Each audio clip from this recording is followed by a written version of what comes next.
Il suffit parfois d'un seul regard, à travers la nuit, pour faire basculer une vie entière. Un instant suspendu où deux inconnus se reconnaissent sans se connaître et où le désir n'est précisément parce qu'il n'a pas encore de nom.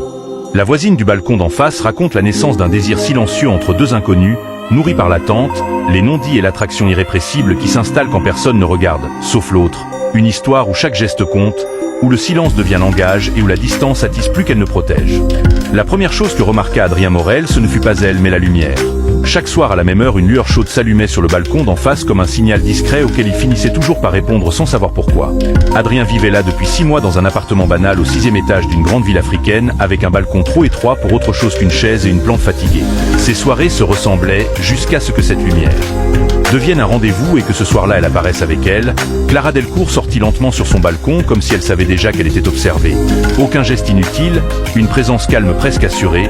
Elle s'appuya contre la rambarde, tourna légèrement la tête et leurs regards se croisèrent une seconde, peut-être deux, mais assez pour que quelque chose se déplace. Adrien détourna les yeux, le premier le cœur serré, se traitant d'idiot, une voisine, une inconnue, rien de plus. Pourtant lorsqu'il regarda de nouveau, elle était toujours là, et cette fois elle ne détourna pas le regard. Aucun sourire, aucun signe clair, juste cette sensation troublante d'être vue choisie. Les jours suivants, la scène se répéta sans qu'aucun d'eux n'ose rompre le silence. Parfois Clara lisait, parfois elle semblait simplement penser.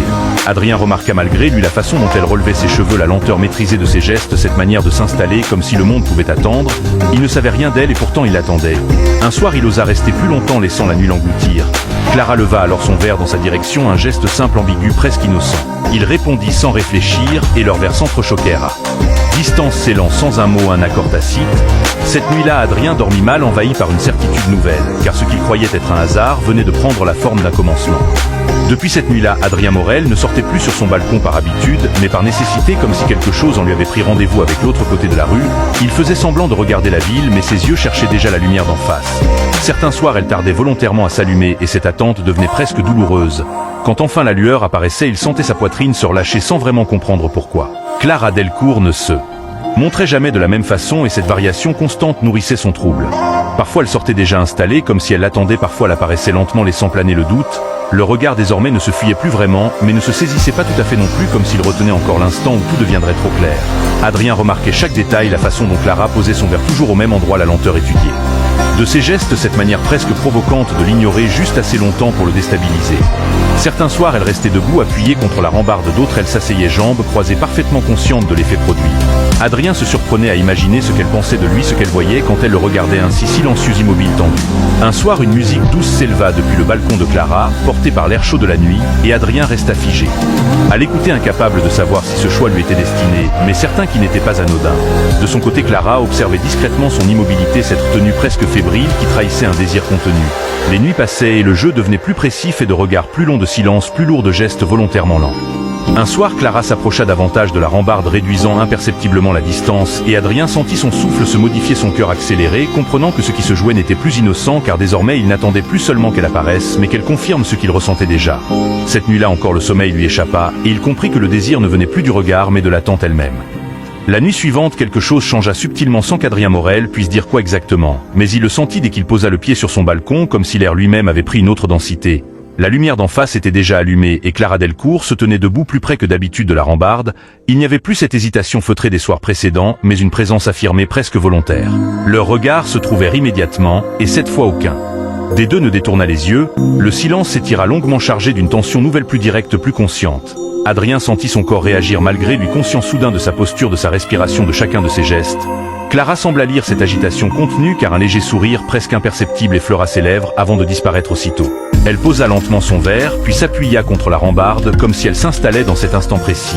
Adrien comprit alors que le jeu avait franchi un seuil invisible, car il n'y avait plus d'ambiguïté, feinte, seulement une attente partagée. Il osa à son tour s'approcher un peu plus, réduisant la distance d'un pas à peine, mais suffisant pour que Clara incline légèrement la tête comme pour mieux l'observer. Aucun mot ne fut échangé, pourtant tout semblait se dire dans cette immobilité tendue. La ville africaine bruissait en contrebas, indifférente à ce qui se jouait à hauteur de balcon.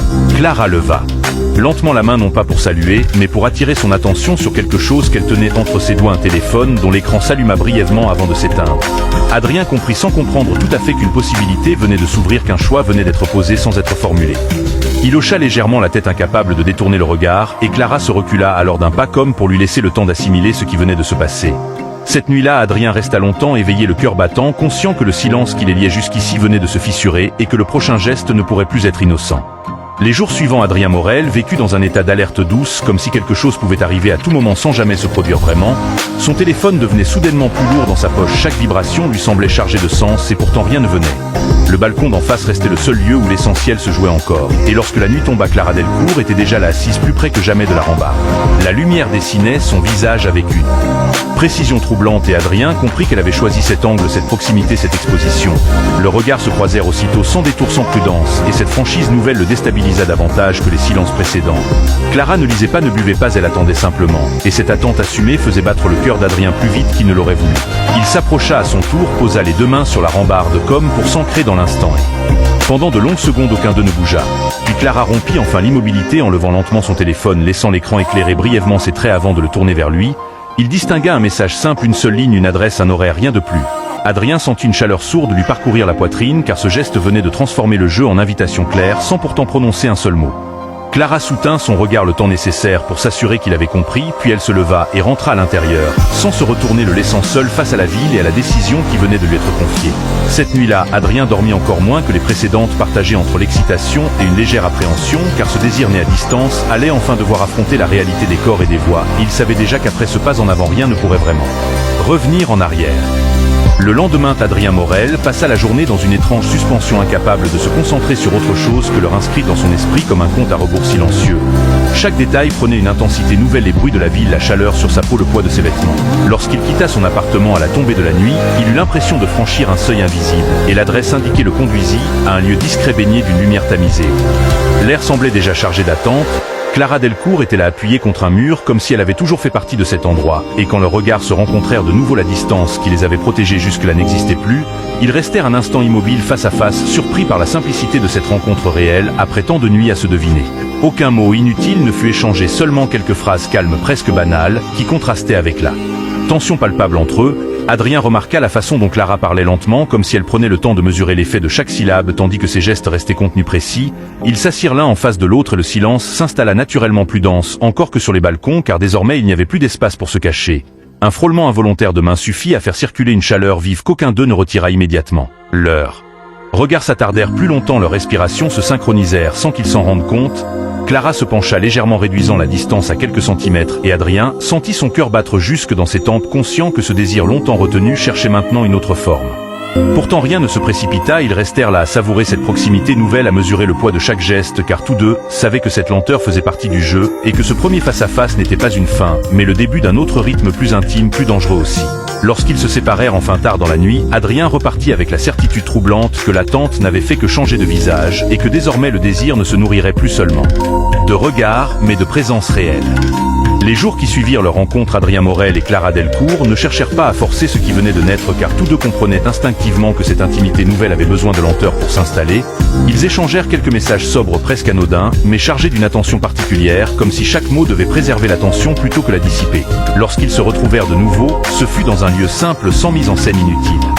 Et cette simplicité même rendit leur proximité plus troublante encore. Ils s'assirent côte à côte, suffisamment près pour sentir la présence de l'autre sans avoir besoin de se regarder constamment. Leurs conversations glissèrent doucement vers des confidences légères, des fragments de passé, des habitudes nocturnes, des silences aimés.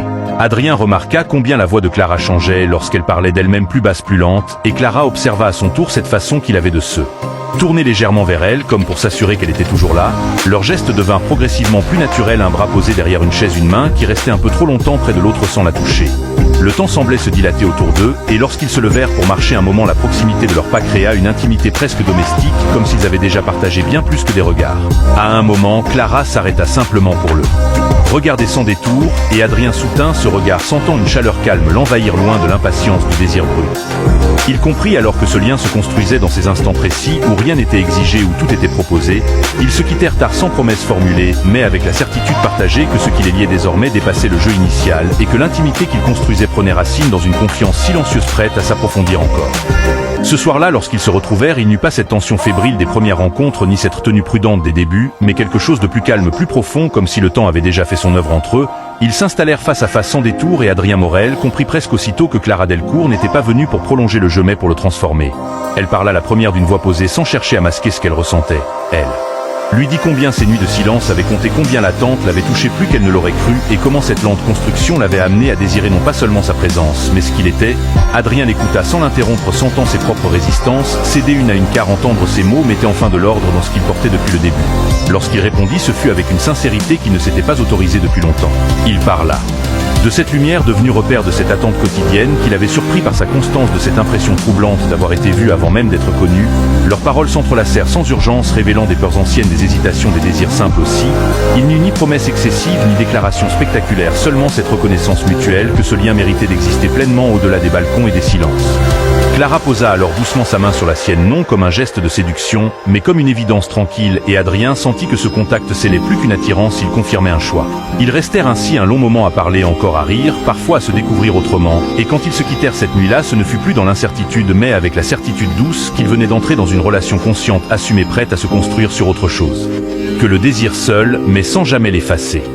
Les semaines qui suivirent s'installèrent dans une douceur nouvelle qui surprit Adrien Morel autant qu'elle le rassura, car ce qui avait commencé dans l'attente et le silence prenait désormais la forme d'un quotidien partagé fait de gestes simples et d'une présence régulière.